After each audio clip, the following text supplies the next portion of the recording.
Good morning, hockey fans, and welcome to the Thursday version of the Scoreboard Your Morning Report. Scores in the NHL last night: Boston 3 over Florida 1. Florida's in second place. Buffalo OT loser to Washington, and Canadiens 4-3 winners over Anaheim. How do those things affect our standings in the Atlantic Division, the one near and dear to our heart?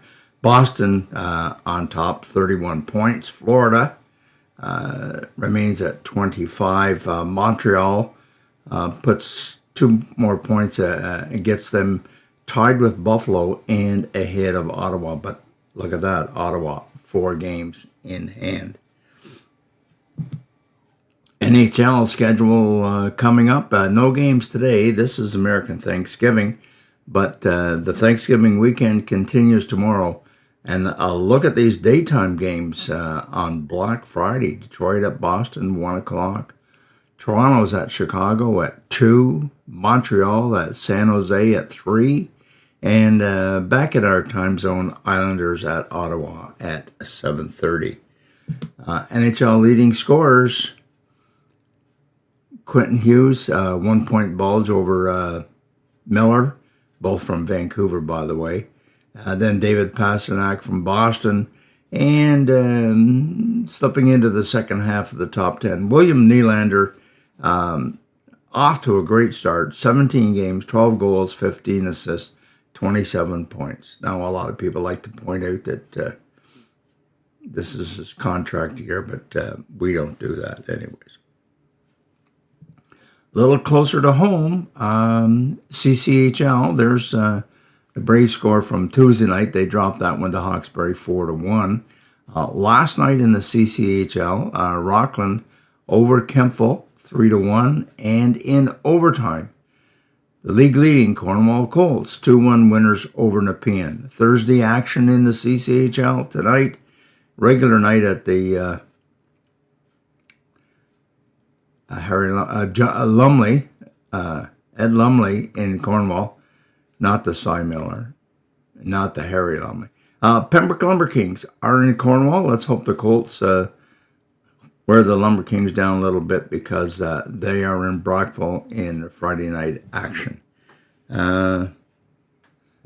CCHL standings, well, look at this. Cornwall at the top of the pack with 34, but look at they've opened up a 3-point bulge over top of Navan, who is sitting in second with 31.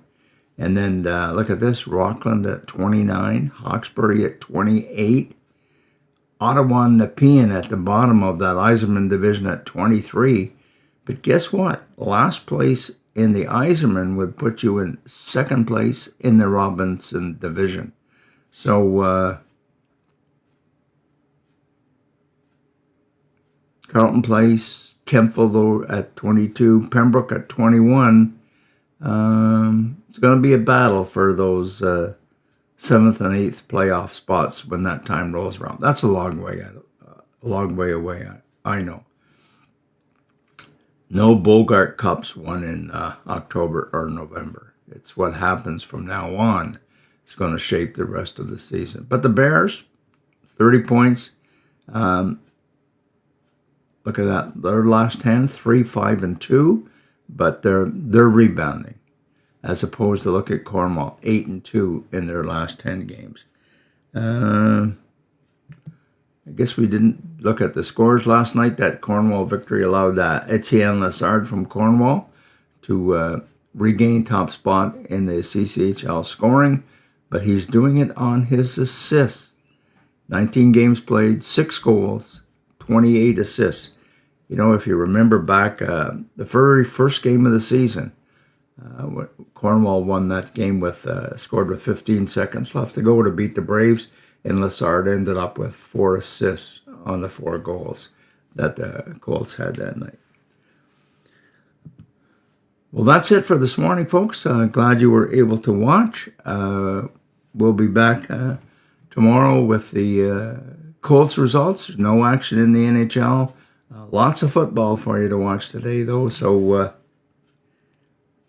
get yourself a few pops, little charcuterie board, and you're in business to take in the traditional Detroit Lions game. Thanks very much for watching.